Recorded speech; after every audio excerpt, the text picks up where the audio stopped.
Hi, everybody. I'm Randy Ray, and this is The Literate Texan, where I talk about books, highbrow, lowbrow, anything in between. It doesn't matter. We're not picky here. And today, I have my weekly reading update from September 7th through 13th. And as usual, to make sure I don't forget anything, I have a notebook full of notes here about what I read this week. This month's a little different for me than a lot of months because it's Shorty September, so I'm trying to read a book a day for Shorty September. I'm not having much success, but I am still happy with the momentum that I've got. I read 564 pages last week, which isn't too bad. So with no further ado, here's my discussion of what I've read this week. I've got the first thing, I finished 3 books. Okay, that's the first thing on my outline here that I've written. I've finished 3 books. The first one I want to talk about, the first book that I finished this week, was called Elevation by Stephen King. And you don't generally think of Stephen King when you think of short books that you can finish in a day, but Elevation was one that you could finish in a day. I want to say it was around 175 pages. It read very quickly for me. I finished it in about 2.25 hours, which isn't bad considering my reading has slowed significantly. My eyesight's starting to go and my feeble mind starts to wander, so on and so forth. I'm not the reader I was when I was 25, but Elevation was interesting. What did I write about it here in my notes? Let's see, Elevation by Stephen King came out in 2018, so this is not a new book by any means, but it is part of Stephen King's, very much his mature period, I would say. And I read it on September the 10th, finished it on September 10th. I finished it that night. And so I wrote here in my notes, supernatural meets small town goodness in Castle Rock. But I want to go into a little more detail about Elevation than that, okay? Elevation doesn't have anything to do with them climbing mountains or anything like that. And if you're worried about spoilers, you probably want to tune out now because I'm going to spoil some of the plot. But the premise is that there's this guy, and he's an older fella, bachelor. Well, I say bachelor, divorcee. And he's losing weight. It's unexplained why. He doesn't have diabetes. He doesn't have cancer. And he's not dieting. He's just losing weight. It's just coming off of him. And at first I thought, well, gosh, is Stephen King going to basically rewrite Thriller, Thinner, as a much shorter book here? Or what have we got going on here? But Elevation is a state of mind that he comes across in the book. He goes to his old family doctor to talk about it because he doesn't want to go to his new family doctor because he doesn't want to get sent to a lab. Because when you're losing weight, unexplainedly, they're liable to do that, especially when you're losing as much weight as he's losing without any explanation. And it doesn't stop, It was probably inspired by The Incredible Shrinking Man by Richard Matheson. In fact, the book is dedicated to Richard Matheson. But there's 2 big plots. One big plot has to do with the fact that he's losing his weight. The other plot has to do with there's a married lesbian couple in his neighborhood with a couple of dogs. The dogs keep crapping in his yard. And he talks to him about it, and it's a surprisingly interesting plot line. And it continues longer than you would expect it to. And they wind up becoming very important in each other's lives, the neighbors and he do. But how that comes about, I'm going to leave for those of you who are actually going to read the book. I thought it was excellent. I'll give it 4 stars. It's something I would definitely read again. It's one of the better Stephen King books that I've read. I think the last Stephen King I read before this was one of those detective stories that he had written. And I didn't care for it as much as I usually do with his horror fiction and stuff. But yeah, this was top notch. So that was the first book I finished this month, Elevation by Stephen King. Number 2, the second book I finished this month, was The White People by Arthur Machen. This was published in 1904. The White People is a classic weird tale. And when I say classic weird tale, Arthur Machen was one of the role models that H.P. Lovecraft looked up to when he was writing weird tales. And I'm not going to go into any detail at all about the plot of The White People, other than to say it's got a frame story. So there's a story within a story. Both of those stories are interesting. The frame story reminded me a lot of The Time Machine and that sort of book. You've got this one guy who's explaining the difference between sin with a lowercase s and sin with a capital S. And same thing with, good stuff. I don't know what the opposite of a sin would be. The word escapes me. But it was genuinely a creepy book. It was genuinely, I can't say I was scared by it, but I do remember reading it and thinking, God, ooh. I mean, it sent that chill down my spine that you look for.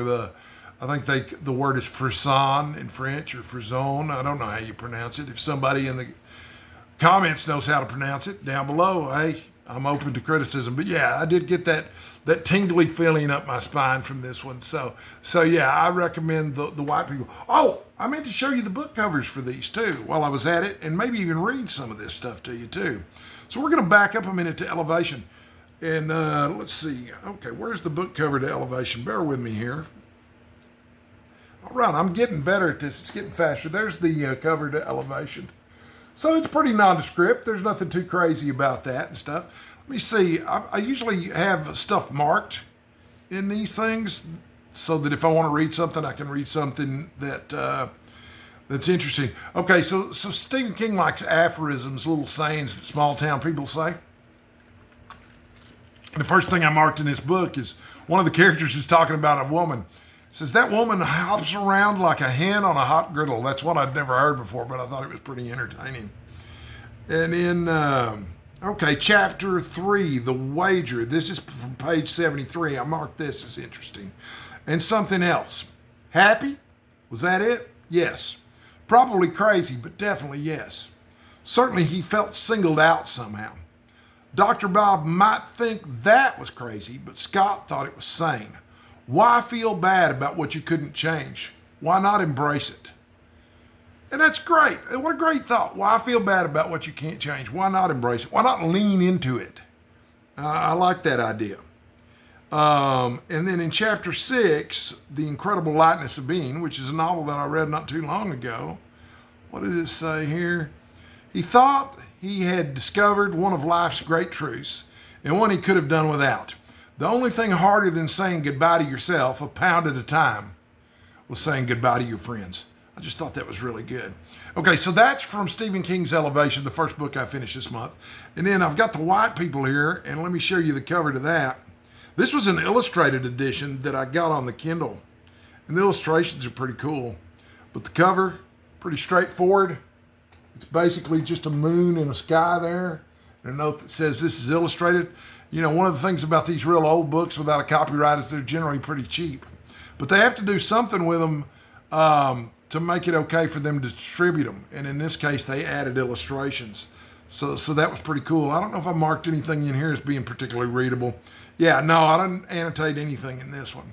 Okay, so that's number 3. That's number 2, excuse me. Number 3, okay, I finished that on September 12th, but I finished 2 books on September 12th, not just The White People, but I also finished reading, and this has been the best book that I've read so far this year, 84 Charing Cross Road by Helene Hanff. And this was published, well, I don't have a publication date on here for it, but it was, let's see, what did I write in my notes here? Charming, funny, surprisingly moving. And this one I found, this is not my usual kind of book, 84 Charing Cross Road.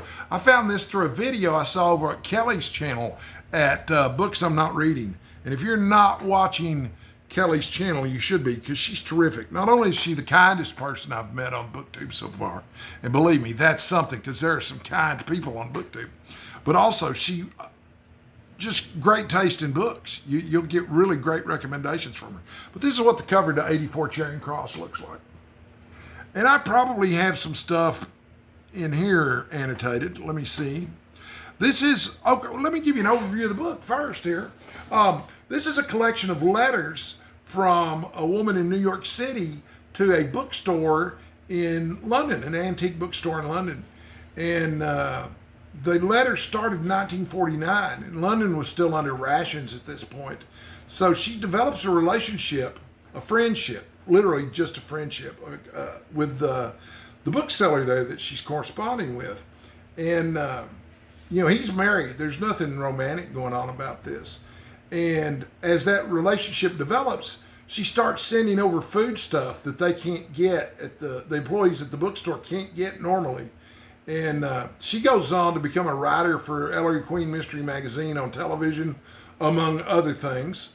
and their friendship grows. But I've got, let's see here. This is from one of her letters here. I highlighted this. What a weird world we live in when so beautiful a thing, she kept talking about a book here, can be owned for life for the price of a ticket to a Broadway movie palace or 1/50th the cost of having one tooth capped. I thought that was neat. Yeah, when you think about the value of books, she's absolutely right about that. That is wonderful. And then let's see here. Oh, this I thought was pretty funny. They told her to write an essay in early Anglo-Saxon on any subject of her own choosing, which is all very well, she said bitterly, but the only essay subject you can find enough early Anglo-Saxon words for is, quote, how to slaughter 1,000 men in a mead hall, unquote. So that's pretty funny stuff. But yeah, it's a great book. It's the best book I've read all year, and it was very short. I finished it very quickly. And if you haven't read 84 Charing Cross Road, most of the readers I know, especially the ones on BookTube, really enjoy books that are about books and book lovers and book collectors. And this is one of them, and this is one of the best ones I've ever read. And I'm going to read another book from the same author that's set after this one. But it's a true story. You know, these are actual copies of her letters with the guy that sold her books from London. So I also made some progress in some books this week. And let's see here. Looks like there are about half a dozen here. All right. So Lowtown. I've mentioned Lowtown before. It is a fantasy noir that I'm doing as a buddy read with my friend Russell. And so it's not something I'm doing for any kind of project, but here's the cover art for it, which I think is fantastic. I'm about halfway finished with it, and there's no rush to finish it. Russell and I are reading a chapter a day. That's his choice. But it's absolutely fantastic. And I've said before on the channel, it reminds me of a cross between the TV show The Wire and Game of Thrones, something like that. The main character is a character named Warden. He used to be a war hero. After he was a war hero, he got to be part of the police force there in the capital. Something happened and that didn't work out. Or a lot of the stories being told in flashback. We don't know why he's not with the police anymore. But since leaving the police, he's become a drug dealer and a crime lord in the bad part of town. And he serves in that capacity until there's a series of killings of children. And the guy in charge of the police in town, the old man, quote unquote, all caps, recruits him to help with the investigation. So he's having to help his former partners in the police department, even though they don't think much of him anymore because he's a crime lord. But it's absolutely terrific. And it's very rich, very detailed. There's a lot to it that I haven't mentioned because it's really good. But it's about 360 pages, something like that. I'm about halfway through it. That was the first one I made some progress in this week. The second one I made some progress in this week is a book called Deadpan by Richard Walter. And I'm about a third of the way finished with it. Okay, so I've mentioned this in another video recently, but I'm going to talk about it again here. I don't know if I have a picture of the cover right here handy. Let me look. Okay, yeah, as a matter of fact, I do have a picture of it right here handy, okay. Deadpan is set in the 1970s, and it's about a car dealer. He's a Jewish car dealer in a small town, and he winds up in an alternate reality where he is a famous stand-up comedian. But it's set during the 1970s, the early 1970s. And it seems to me like he's traveling through alternate realities constantly, but he may not be. It may be that the plots are just so odd from chapter to chapter that they seem like alternate realities. I don't know yet. I think this is one of those books that's probably got a punchline at the end of it that I'm waiting for. I hope so, because I don't really understand what's going on it. But this is part of a private, personal project that I'm working on. It's called Steve Donahue Ate My Brain. And I may make a video about Steve Donahue Ate My Brain, but if you know Steve, you know he's really opinionated about books. He's a book critic. And he reads faster than anyone I know, and he sleeps less than anyone I know, and all he does is read and write and talk about what he reads. So every year he makes 12 or 13, 14 top 10 lists of various categories. There'll be top 10 biographies, top 10 science fiction books, top 10 fantasy books maybe. And this is from his top 10 fiction books. I'm reading, fiction is what I'm interested in. And so I'm reading all 10 of the top 10 fiction books from his list for 2024. What am I going to learn about myself through these books? What am I going to learn about Steve? And how well does our reading tastes really overlap? I've only read one of the books in the top 10 besides Deadpan before now. I'm not going to mention it because, for one thing, I don't remember the name of it. It's the recent Lev Grossman novel that's set in Arthurian times, but I still don't remember the name of it. Steve loved the book, and so did I. So anyway, we will see. We will see. But that's one I made a little bit of progress in this week. What else did I make progress in this week? Savage Tales of Solomon Kane by Robert E. Howard. Robert E. Howard is probably, I don't know, I've heard this so many times because I watch Michael K. Vaughn's channel. And it's a terrific channel, but he is absolutely convinced that Robert E. Howard is the greatest pulp writer of all time. So, when I think Robert E. Howard, I think greatest pulp writer of all time, and he may be, okay? I don't know when this was originally published. I only read one story out here, but it was called Skulls in the Stars, and it was a really good story. And I'll get into it. I'm going to make a video just devoted to that one story soon. So I'll get into that, the plot line and what's it about in that video. But just a little bit about Robert E. Howard and Sumerian September, if you don't know. Robert E. Howard created a character called Conan the Barbarian. And Conan the Barbarian is from a fantasy land called Samaria. And it's in the north. He's a barbarian. I'm sure you've seen the movie with Arnold Schwarzenegger. But every year in September, Michael K. Vaughan hosts an event called Sumerian September, in which we pay tribute to Robert E. Howard and his works of fiction. The first year we only read the 3 volumes that made up all of the Conan the Cimmerian books. But now every year there's a different theme. And this particular year is anything goes as long as it was written by Robert E. Howard. So, he created other characters besides Conan the Barbarian. Solomon Kane was just one of those characters. Solomon Kane is really cool. People love Solomon Kane. He's the stories are set in the 1700s. He's dressed like a Puritan. He's got on the really cool Puritan hat. He carries around this really cool walking stick, and he's grim. He means business, and he's there to punish the wicked. And he's not necessarily interested in rewarding the virtuous either. He's just here to punish the wicked. But there's also an element. It's pretty clear he's not just here to punish the wicked. There's more to it than that. He's looking for adventure, and he finds it over and over again throughout the story. So I'm going to read all of his stories this month, or make an attempt to, and I've already read the first one. All right, what else did I make progress in besides that? Number 4, The Summing Up by W. Somerset Maugham. I'm about 30 pages into it.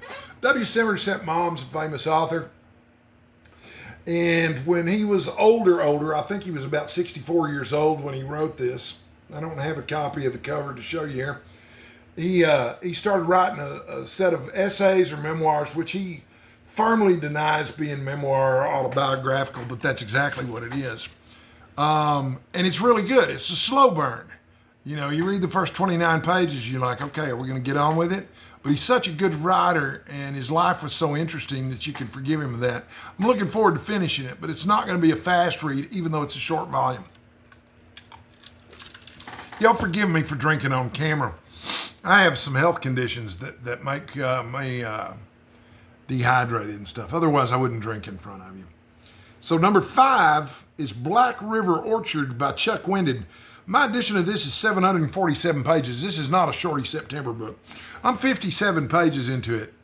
Chuck Wendig, I've never read anything by him before, but I'll tell you what, he reminds me of Stephen King. And I mean, he reminds me a lot of Stephen King.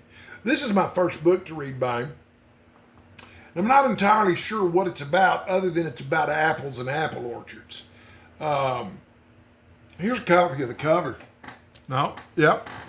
There's a copy of the cover of my edition anyway.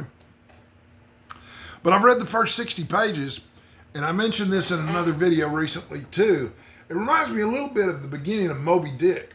In the beginning of Moby Dick, you know, they go on and on about the different names the whales are called, and there's quotes from various books about whales. Well, in the first 60 pages of this book, I learned more about apples and different flavors of apples and how apple trees are grown than I ever thought there was to know. And I like all the characters so far. They're all interesting. They're all relatable and just likable, which is a good thing, because you know things are going to start going bad pretty soon, because I'm a little less than 10% into the book. So I haven't even had time for the plot to start to unfold. But my understanding from the cover art and the part of the publisher's review that I read said that eating these apples makes people stronger. And it gives them, it sounds like a kind of euphoria. So I'm really interested to see what becomes of all that. So even though it's not a shorty September, I did make progress in it. And I'm looking forward to making more progress in it soon. And then finally, the sixth book that I made progress in this month is another one for shorty September. This is Billy Budd, Sailor, which is an unfinished novel by Herman Melville. I'm about 33 pages in.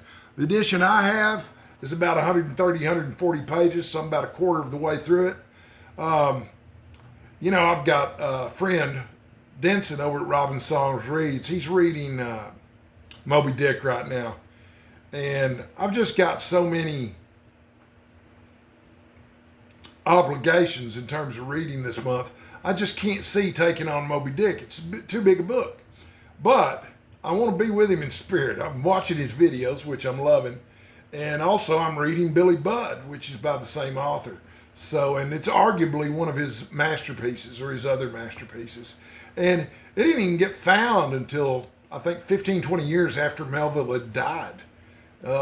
It's an unfinished book, and I don't know how that's going to play out either. But we're going to find out, because I'm going to keep reading it and I'm going to finish it. So, the next section of this video, now that I've talked about the books that I finished, the books that I made progress in, the next section are the stats. You know, I like keeping records, and I like keeping journals, and as I've continued along this booktube journey for the last couple of years, I've become better and better at it. And I use various tools to keep up with this sort of thing. I'm not going to get into that in this video. I will at some point in the future. Maybe if anybody's interested in that, mention it in the comments below. But here are my stats for last week. I read a total of 564 pages, which, you know, that's not a tremendous number, but it's not a bad number either. I'm pleased with it. That's an average of about 80 pages a day. When I was younger, I probably averaged a couple hundred pages a day, but you know what? There's a lot of things I could do when I was younger that I don't do anymore. I finished 3 books. That's a statistic that I kept up with. And I only had one day where I didn't read anything at all. On September 11th, I didn't do any reading. So that's unusual. It's unusual for me to have a day where I don't do any reading. But a big fat 0 on my reading log, that's definitely a statistic that's worth reporting. So I'm going to wrap up here. Next week, this is what you've got to look forward to, all right? I am going to finish Billy Budd Sailor and report about that. I'm also going to read The Heart is a Lonely Hunter by Carson McCullers. I've recently become interested in Southern Gothic, and I read The Ballad of the Lonesome Cafe, or The Ballad of the Sad Cafe by Carson McCullers not long ago. It's a collection of short stories. That was the novella that opened the book up, and I loved it. It was so great. And I've seen the movie, The Heart is a Lonely Hunter, but I found an edition of it that had 150 pages. So I think I can finish The Heart is a Lonely Hunter in a day. We're going to find out. And when we do, I'm going to report about my progress here. What else? I'm committed to finishing Deadpan before next week. And then, what does this say? The Body Artist by Don Delillo. Okay, so I've only read one other book by Don Delillo. I don't remember the name of it, but I remember not liking it. But I've got a friend in the comments field. She doesn't have a channel of her own yet, but maybe someday she will. But she asked me if we could buddy read it, even though she didn't know how buddy reads worked. And so I said, yeah, I'll be happy to. So I'm reading that with her. And then let's see, and I'll report on that next week too. And finally, I'm going to read Pudd'nhead Wilson. Pudd'nhead Wilson is a novel by Mark Twain. Mark Twain, he wrote a lot of books, but my Aunt Marty was one of my earliest influences in terms of reading. And one of the things that I liked about her was she had a reading practice that comes straight from C.S. Lewis. And I don't think she read about this from C.S. Lewis. This is just what she did. But she would read a classic book, okay, like Pudd'nhead Wilson by Mark Twain, which is a book she mentioned to me repeatedly all of my life. So I haven't read it yet. I'm sorry I hadn't got it to you yet, Marty. But I'm reading it now. And but then when she finished the classic book that she was reading each week, she would switch to something modern. And the example I like to give is Clive Cussler. She liked modern time adventure stories. And if you like modern time adventure stories, you're going to read Clive Cussler. So anyway, Pudd'nhead Wilson is on my list. So that's what you've got to look forward to next week. I'll have more videos going live next week. You know, I'm always hoping to put up a video a day. I never seem to connect. I never seem to manage to get a video per day up. But hopefully my production levels, hopefully you're getting enough Randy Ray. You don't want to get too much Randy Ray anyway. You're looking for optimal Randy is what you're looking for. But, you know, tell you what, why don't you let me and my other viewers know in the comments down below what you've been reading and what you're planning to read this coming week. And until then, I want you to do two things for me, folks. I want you to, number one, stay sexy. Number two, stay hydrated. And I'll see you soon.